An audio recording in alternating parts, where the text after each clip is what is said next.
Bonjour, bonjour. Goddag, Ole. Jeg hedder Ellen, og det er min søster Inger. Dag, Inger. Og vores mor, hun skal ikke med, men det skal Vagn. Skal jeg ikke menu?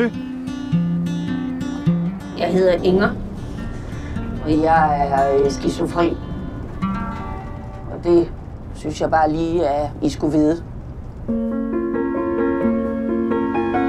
Inger skal opleve at komme tilbage til Frankrig. Storby var Inger. Kan du genkende den? Jeg kan ikke gå længere. Nej, det kan jeg heller ikke.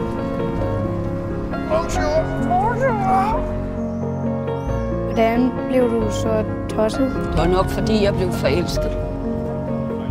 Det var en, der hed Jacques. Han var meget ældre end mig. Men han var enormt god i sengen. Han havde... Christian, kommer du tilbage. Kom så her. Nu. Har du brug for hjælp, Inger? Jeg vil godt kvæle dig. Kan det vente til efter maden? Ja. Jeg forstår ikke, hvordan du blev sindslidende af at være forelsket.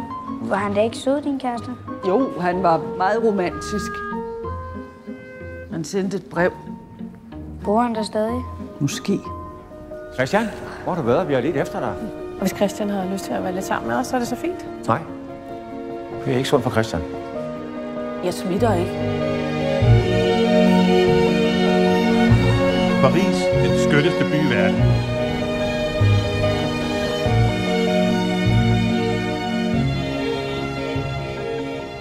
Han bor der stadig.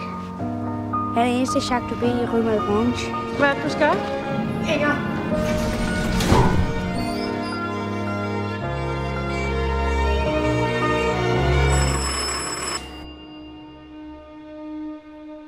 Din søster er fuldstændig utilregnelig. Nu stopper du, far! Nej.